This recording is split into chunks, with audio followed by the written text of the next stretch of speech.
ഈശോ മിശിഹായ്ക്ക് സ്തുതിയായിരിക്കട്ടെ. തെനാക്ക് ആണ്ടുവട്ടത്തിലെ 8ാമത്തെ ഞായർ. നമ്മൾ ഇന്നത്തെ വചനഭാഗങ്ങളെല്ലാം, അതായത് 1-ാം വായനയിൽ പ്രഭാഷകൻ്റെ പുസ്തകത്തിൽ നിന്നാണെങ്കിലും, 2-ാം വായനയിൽ പൗലോസ്ലിയ കൊരിന്തോസുകാർക്ക് എഴുതിയ 1-ാം ലേഖനത്തിൽ നിന്നാണെങ്കിലും, സുവിശേഷ ഭാഗത്തിനാണെങ്കിലും നമ്മൾ വായിക്കുന്നതൊക്കെ നമ്മുടെ സ്വഭാവവുമായിട്ട് ബന്ധപ്പെട്ടതാണ്. ഈ 2-ാം വായനയിൽ മാത്രമാണത് കുറച്ചുകൂടി ഇങ്ങനെ മരണവുമായി ബന്ധപ്പെട്ട് അതിൻ്റെ ഒരു വിധി എന്ന രീതിയിൽ മരണവുമായി ബന്ധപ്പെട്ട് മരണമേ നിൻ്റെ വിജയമേയുടെ എന്നൊക്കെ പറഞ്ഞിട്ടുള്ള ആ ഭാഗം വായിക്കുന്നു. പക്ഷേ 1-ാം വായനയും സുവിശേഷ ഭാഗവും വളരെ കാര്യമായിട്ട് ബന്ധമുള്ളതായിട്ട് നമുക്ക് മനസ്സിലാക്കാൻ സാധിക്കും. നമ്മൾ സുവിശേഷ ഭാഗത്തേക്ക് എത്തുമ്പോൾ ഈശോ ഇങ്ങനെ ശിഷ്യന്മാരെ ഉപദേശിക്കുകയാണ്. ഇങ്ങനെ വളരെ രസകരമായിട്ടുള്ള ചില ഉപമകൾ പറഞ്ഞുകൊണ്ടാണ് ഈശോ ഇവരെ ഇങ്ങനെ ഉപദേശിക്കുന്നത്. സ്വഭാവ ഗുണവുമായിട്ട് ബന്ധപ്പെട്ട കാര്യങ്ങളാണ് ഈ പറയുന്നത്. ഒരു 4 കാര്യങ്ങൾ നമുക്കിവിടെ മനസ്സിലാക്കിയെടുക്കാൻ സാധിക്കും. ഒന്ന്, അന്ധരെ നയിക്കുന്ന അന്ധന്മാരെ തിരിച്ചറിയുക, അതാകാതിരിക്കുക. ഇത് 2 രീതിയിൽ ചിന്തിക്കാം. അന്ധനെ നയിക്കുന്ന അന്ധനായി മാറാതിരിക്കുക, അന്ധനെ നയിക്കുന്ന അന്ധന്മാരെ തിരിച്ചറിയുകയും ചെയ്യുക.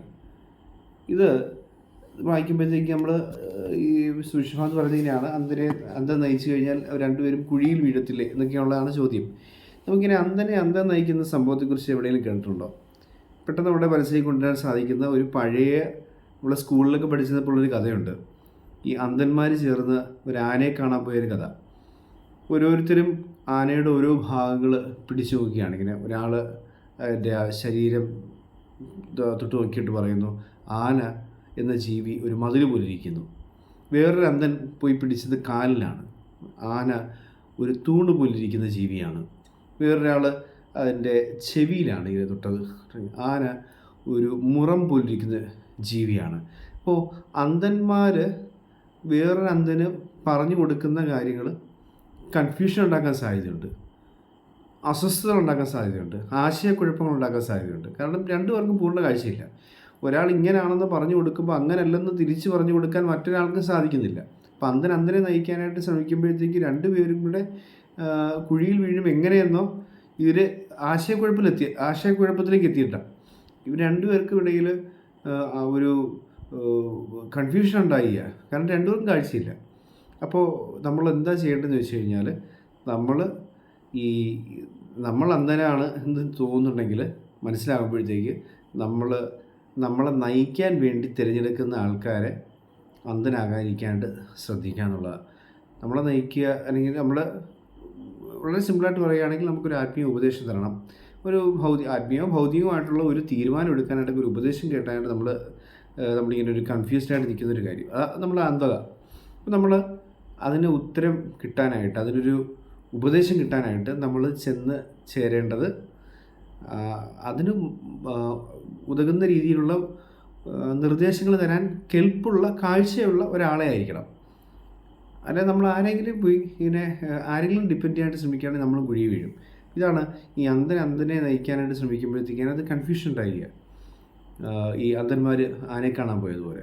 അപ്പം അന്ധനെ നയിക്കുന്ന അന്ധന്മാരായി മാറാതിരിക്കുക എന്നതൊരു കാര്യം. മറ്റൊന്ന്, അന്ധനായിരിക്കെ വേറൊരു അന്ധൻ്റെ ഉപദേശങ്ങൾ തിരയാതിരിക്കുക, നമ്മൾ കുഴി വീഴും എന്നുള്ളത് ഒരു വളരെ പ്രധാനപ്പെട്ട ഓർമ്മപ്പെടുത്തി. ഈശോ ഒരു മനോഹരമായ, നമ്മൾ ഈ പഞ്ചതന്ത്രം കഥകളിൽ ഈ ഈസോപ്പ് കഥകളെന്നൊക്കെ പറയുന്ന പോലെ, ആ കഥകളിലൊക്കെ പറയുന്ന പോലെ രസകരമായ രീതിയിൽ ഈശോ നമ്മുടെ സ്വഭാവത്തെ ഒന്ന് ശരിയാക്കിയെടുക്കാനായിട്ട് ശ്രമിക്കുക. അജ്ഞത, നമുക്ക് ഈ ഒരു ഭാഗത്ത് അജ്ഞത എന്ന് വിളിക്കാം. നമ്മുടെ അജ്ഞതയെ സമ്പൂർണ്ണമാക്കാൻ വേറൊരു അജ്ഞനെ നമ്മൾ തിരയേണ്ടതില്ല എന്ന് നോക്കുക. അന്ധനെ നയിക്കുന്ന അന്ധന്മാരെ തിരിച്ചറിയുക, മാറ്റി നിർത്തുക. 2ാമത് പറയുന്നതിനെയാണ്, ഈ ശിഷ്യൻ ഗുരുവിനേക്കാൾ വലിയവനല്ല. എല്ലാം പഠിച്ചു കഴിയുമ്പോൾ അവൻ ഗുരുവിനെ പോലെ ആയിത്തീരുന്നു എന്ന് പറയും. പക്ഷേ ശിഷ്യൻ ഗുരുവിനേക്കാൾ വലിയവനല്ല, ഗുരുവാണ് വലുത്. അപ്പോൾ ഗുരുവിനേക്കാൾ വലിയ ശിഷ്യന്മാരെ സൂക്ഷിക്കുക. ഇതാണ് 2ാമത്തെ ഓർമ്മിപ്പിക്കുന്നതിനാണ്. ഗുരുവിനേക്കാൾ വലിയ ശിഷ്യനാവാതിരിക്കാൻ ശ്രമിക്കുക, അത് വളരെ പ്രധാനപ്പെട്ട കാര്യം. പിന്നൊന്ന് ഓർമ്മിപ്പിക്കുന്നതാണ്, ഗുരുവിനേക്കാൾ വലിയ ശിഷ്യന്മാരെന്ന് തോന്നുന്നവരെ സൂക്ഷിക്കുക. അപ്പോൾ ഈ ഈശോയുടെ ജീവിതത്തിൽ തന്നെ നമുക്ക് കാണാം, ഈശോയുടെ ആ സുവിശേഷം പറഞ്ഞിരുമ്പോൾ ആ ജീവിതത്തിൽ തന്നെ നമുക്ക് കാണാൻ സാധിക്കുന്നൊരു കാര്യമാണ്. ഈ പത്രോസിനെ ഇങ്ങനെ തലവനാക്കിയൊക്കെ മാറ്റിക്കഴിയുമ്പോഴത്തേക്ക് ഈശോ തൻ്റെ മരണത്തെക്കുറിച്ചുള്ള പ്രവചനം നടത്തുന്നു. അത് നടത്തുമ്പോഴത്തേക്ക് പത്രോസ് ഈശോയോട് പറയുകയാണ്, ഇത് നിനക്ക് സംഭവിക്കാതിരിക്കട്ടെ ഇതിനൊക്കെ സംഭവിക്കാതിരിക്കും. അപ്പോൾ ഈശോ പറയുന്ന വാക്യം വളരെ ശ്രദ്ധേയമാണ്. ഹുപ്പഗി ഒപ്പീസോ മൂ സാത്താന, അതായത് പിന്നിലേക്ക് മാറി നിൽക്കൂ സാത്താൻ, നീ എൻ്റെ മുമ്പിൽ കയറിയിരിക്കാൻ ആരാ പറഞ്ഞത്? ഗുരുവായ ഞാനല്ലേ മുൻപേ പോകേണ്ടത്? നിന്നെ നേതാവാക്കിയെന്ന് പറഞ്ഞ് എൻ്റെ മുമ്പിൽ കയറി നിൽക്കാനാണ് വേണ്ടി നീ ആയോ? ഇപ്പോൾ ചില നേരങ്ങളിൽ നമ്മുടെ അഹന്ത പ്രവർത്തിച്ചു തുടങ്ങും. നമ്മൾ എന്തൊക്കെയാണ് അല്ലെങ്കിൽ എന്തൊക്കെ അറിവുണ്ട് എന്ന് ചിന്തിച്ചു തുടങ്ങുമ്പോഴത്തേക്ക് നമ്മൾ ഈ ഗുരുവിനെ ഓവർടേക്ക് ചെയ്യുന്ന രീതിയിലേക്ക് കാര്യങ്ങൾ പോവുകയാണ്. ഇതാണ് നമുക്ക് കാണാൻ സാധിക്കും. ഇതാണ് രണ്ടാമത്തെ. ഒന്നാമത്തത് അജ്ഞതയാണെങ്കിൽ രണ്ടാമത്തത് അഹന്തയാണ്. ഗുരുവിനേക്കാൾ വലിയ ശിഷ്യന്മാരെ സൂക്ഷിക്കുക. അങ്ങനെയുള്ള ആളുകൾ കാണുകയാണെങ്കിൽ അവരിൽ നിന്ന് ഒഴിഞ്ഞു മാറി നിൽക്കുക എന്നുള്ളതാണ് വളരെ പ്രധാനപ്പെട്ട പാഠം. മൂന്നാമത്തത് ഈശോ പറയുന്നത് ഇങ്ങനെയാണ്: തടിക്കഷ്ണം, കണ്ണിൽ ഒരു തടിക്കഷ്ണം വെച്ചിട്ട് നിൻ്റെ കണ്ണിലെ കരടെടുക്കാനായിട്ട് സഹായിക്കാൻ വരുന്നവരെ നീ മനസ്സിലാക്കുക, അവരെ മാറ്റി നിർത്തുക. കാരണം അയാൾക്ക് കാഴ്ചയില്ല. ആദ്യം നീ നിൻ്റെ കണ്ണിലെ തടിക്കഷ്ണം എടുത്തു മാറ്റുക, അപ്പോൾ സഹോദരൻ്റെ കണ്ണിലെ കരട് കാണാനുള്ള കാഴ്ച നിനക്ക് തെളിയും, നിനക്ക് കാഴ്ച കിട്ടും. അങ്ങനെയാണ് സുവിശേഷത്തിൽ പറയുന്നത്. അപ്പോൾ യഥാർത്ഥത്തിൽ ഇപ്പോൾ അതിന് കാഴ്ചയില്ല. അതൊരു മൂഢതയാണ്, ഒരു മണ്ടത്തരമാണ്, ഒരു ഫൂളിഷ്നെസ്, ഒരു സ്റ്റുപ്പിഡിറ്റി എന്നൊക്കെ നമുക്ക് പറയാൻ ഒരു മൂഢത. അപ്പോൾ നീ ഇങ്ങനെ നിൻ്റെ തിന്മയിലായിരിക്കെ, വലിയ തിന്മയിലായിരിക്കെ ചെറിയ തിന്മയുള്ളവനെ തിരുത്താനായിട്ട് നടക്കുക. വലിയൊരു ഫൂളിഷ്നെസ്, സ്റ്റുപ്പിഡിറ്റിയാണ് ഈശോ പറയുക. അപ്പോൾ ഇത് നമ്മൾ ആദ്യത്തേത് അജ്ഞത, രണ്ടാമത്തേത് അഹന്ത, മൂന്നാമത്തേത് മൂഢതയാണ്. യഥാർത്ഥത്തിൽ ഭയങ്കര മണ്ടത്തരം കാണിക്കുക. നിൻ്റെ എന്തോരം തെറ്റുകളുണ്ട്, നിൻ്റെ എന്തോരം ഇങ്ങനെ ചിലപ്പോൾ ചിന്തിക്കും. ചില ആളുകളൊക്കെ ഭയങ്കര ക്രമക്കേടും ഭയങ്കര അഴിമതിയും ഒക്കെ കാണിച്ച് കൈയിട്ടുവാരലും ഒക്കെ കാണിച്ച് എന്നിട്ട് മറ്റുള്ളവരുടെ ചെറിയ സംഭവങ്ങൾ തോട്ടിപ്പുറക്കാനായിട്ട് നടക്കുക. അപ്പോൾ നമുക്ക് അങ്ങനെയുള്ള ആൾക്കാരെ നമുക്ക് കാണാൻ സാധിക്കും. അപ്പോൾ നമുക്ക് ഇവർക്ക് ഈ കരടും തപ്പി നടക്കുന്ന ആളുകളുടെ കണ്ണിലിരിക്കുന്ന തടിക്കഷ്ണത്തെക്കുറിച്ചൊരു ബോധമില്ലേ? അല്ലെങ്കിൽ അത് മനഃപൂർവ്വം ഒരു കണ്ടില്ലെന്ന് വയ്ക്കുന്നു. അതിൻ്റെ മൂഢതയാണത്. ഒരു അവർ പോലും അറിയാതെ അതിനോട് അവർ യൂസ്ഡായി അവർ ശീലിച്ച് പോയേക്കുന്നുണ്ട്, അതിനോട് അവർ ഒത്തുപോയി, അങ്ങനെ ശീലമായി പോയേക്കുന്നുണ്ട്. അവർ തിരിച്ചറിയുന്ന പോലുമില്ല. എൻ്റെ കണ്ണിലെ തടിക്കഷ്ണത്തെക്കുറിച്ച് എനിക്കൊരു ബോധമില്ല, തനിക്കൊരു ബോധമില്ലാതെ അവൻ ജീവിച്ചു പോവുക.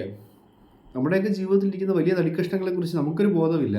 എന്നിട്ട് നമ്മളിങ്ങനെ ബാക്കിയുള്ളവരെയൊക്കെ കരടും തപ്പി നടക്കുക. ഇങ്ങനെ വലിയ സ്റ്റുപ്പിഡിറ്റിയാണ്, മൂഢതയാണത്. അപ്പോൾ അജ്ഞത, അഹന്ത, മൂഢത, ഈ ഒരു കാര്യം കൂടി നമുക്ക് വായിച്ചെടുക്കാൻ സാധിക്കും. അത് ഈശോ അവസാനം പറയാണ്: നല്ല ഫലം തരാൻ നല്ല വൃക്ഷത്തിനെ സാധിക്കത്തുള്ളൂ. ഈ മുന്തിരിയിൽ നിന്നും അത്തിയോ അല്ലെങ്കിൽ ഞെരിഞ്ഞിൽ നിന്നും മുന്തിരിപ്പഴമോ ഒന്നും കിട്ടാൻ പോകുന്നില്ല. അതാത് വൃക്ഷങ്ങളിൽ നിന്നും അതാത് ഫലങ്ങൾ മാത്രമേ കിട്ടുകയുള്ളൂ. നല്ല വൃക്ഷത്തിൽ നിന്നും നല്ല ഫലം കിട്ടും, ചീത്ത വൃക്ഷത്തിൽ നിന്നും ചീത്ത ഫലം കിട്ടും. ഇത് ഏത് വൃക്ഷത്തിൽപ്പെട്ടവനാണ് നീ എന്ന് ഓർക്കുക. നമ്മളിങ്ങനെ ഈ ഒരു ജീനിയോളജി, ഈ വംശാവലി അല്ലെങ്കിൽ പാരമ്പര്യം എന്നൊക്കെ പറയപ്പെടുന്ന ഒരു കാര്യമായിട്ട് നമുക്ക് ഇത് ബന്ധപ്പെടുത്തി ചിന്തിക്കാം. നമ്മുടെ അപ്പനപ്പൂപ്പന്മാരും അപ്പനും ഒക്കെ എങ്ങനെയായിരുന്നോ അതുപോലെയൊക്കെ ആയിരിക്കും നമ്മളും ജീവിക്കാൻ പോകുന്നത്. ഈ 10 ഗുണം 10 ഗുണം എന്നൊക്കെ പറയുന്ന പോലെ അങ്ങനെയായിരിക്കും നമ്മൾ ജീവിക്കാൻ പോകുന്നത്. പക്ഷേ ഇതിനൊരു വ്യത്യാസം, ഒരു പക്ഷേ നമ്മുടെ പൂർവികർക്ക് അത്ര ക്വാളിറ്റി ഇല്ലായിരുന്നെങ്കിൽ ക്വാളിറ്റി ഉള്ളൊരു പൂർവികനായി നമുക്ക് സ്വീകരിക്കാവുന്ന ഈശ്വനാഥനെയും അപ്പോസ്തലന്മാരും ഉണ്ട്. അവരുടെ വചനം കൊണ്ടുള്ള, വചനത്തിൽ വേരൂന്നി വളരുന്ന വൃക്ഷമായി മാറിയാൽ നൽകാൻ പോകുന്ന ഫലമൊക്കെയും തന്നെ നന്മയുടേതായിരിക്കും. വചനത്തിൽ വേരൂന്നി വളരുന്ന വൃക്ഷമായി മാറിയാൽ നൽകാൻ പോകുന്ന ഫലമൊക്കെയും നന്മയുള്ളതായിരിക്കും.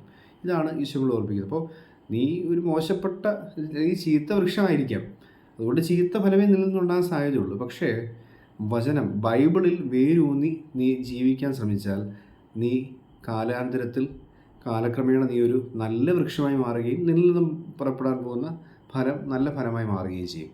അതല്ല, നീ ബൈബിളിലൊന്നും വേരൂന്നില്ല, അതേപടി തന്നെ നിന്നിട്ട് ചീത്ത വൃക്ഷമായ നീ നല്ല ഫലം കൊടുക്കാനായി ശ്രമിച്ചു കൊണ്ടിരിക്കുകയാണെങ്കിൽ അത് കപടതയെന്ന് പറയും. അത് കപടതയാണ്. പക്ഷെ അത് പൊളിഞ്ഞു പോകും. ഇങ്ങനെ പെട്ടെന്ന് പൊളിഞ്ഞു. എന്നിട്ട് അതിനൊരു റീസൺ കൂടി ഈശോ അടുത്ത് പറയുക: നിൻ്റെ സംസാരം, നിൻ്റെ അതിരം, ഹൃദയത്തിൻ്റെ തികവിൽ നിന്ന് മധുരം സംസാരിക്കുന്നു. നിൻ്റെ ഉള്ളു നിറച്ച് എന്താണെന്നുള്ളത് നീ സംസാരിക്കാൻ പിടികിട്ടുന്നുണ്ട്. ഇങ്ങനെ നിരന്തരം സംസാരിച്ചുകൊണ്ടിരിക്കുന്നത് അധികാരത്തെക്കുറിച്ചാണോ, പ്രതികാരത്തെക്കുറിച്ചാണോ, അല്ലെങ്കിൽ പണത്തെക്കുറിച്ചാണോ, ആർത്തിയെക്കുറിച്ചാണോ, അല്ലെങ്കിൽ എങ്ങനെ മറ്റുള്ളവനെ വഞ്ചിക്കാം, എങ്ങനെ അഴിമതി കാണിക്കുക, ഇതൊക്കെയാണോ നീ ചിന്തിച്ചുകൊണ്ടിരിക്കുന്നത്? അല്ലെങ്കിൽ എങ്ങനെ അശുദ്ധിയിൽ ഏർപ്പെടുക, ഇതൊക്കെയാണോ ചിന്തിച്ചുകൊണ്ടിരിക്കുന്നത്? ഇതാണ് നീ സംസാരിക്കുന്നത്. ഇതാണ് നീ കണ്ടിന്യൂസ് ആയിട്ട് സംസാരിക്കുന്നത്. അങ്ങനെ സംസാരിക്കുന്നുണ്ടെങ്കിൽ അതിനർത്ഥം ഇത് നിറഞ്ഞു കവിയുന്നതാണ്. ഹൃദയം നിറഞ്ഞു കവിയുന്നതാണ് സംഭാഷണമായി പുറത്തേക്ക് വരുന്നത്. ഹൃദയം ഇങ്ങനെ നിറഞ്ഞ് കവിഞ്ഞ് വായിലൂടെ പുറത്തേക്ക് ഒഴുകുന്നു, കവിഞ്ഞൊഴുകുക. ഇതാണ് ഈശോ പറയുന്നത്. നിൻ്റെ ഹൃദയത്തിൻ്റെ തികവിൽ നിന്നും അതരം സംസാരിക്കുന്നു, കപടത. അത് ഈ നീലക്കുറുക്കൻ്റെ കഥയൊക്കെ നമുക്ക് ഓർക്കാം. ഈ അങ്ങനെ നീല നീല മുങ്ങി നീലയിൽ മുങ്ങി വന്നു നിന്ന് ഇരിക്കുക. പക്ഷേ ഇയാളിങ്ങനെ കാടിൻ്റെ രാജാവായി മാറത്തക്ക രീതിയിലേക്ക് ബാക്കിയുള്ളവർ അയാൾ അംഗീകരിച്ചു തുടങ്ങിയ ഇങ്ങനൊരു ജീവി ഇതുവരെ കണ്ടിട്ടില്ലല്ലോ. ഇത്രയും ക്വാളിറ്റി ഉള്ളൊരു ജീവി, ഇത്രയും വ്യത്യസ്തനായൊരു ജീവി. പക്ഷേ പാളിപ്പോയി.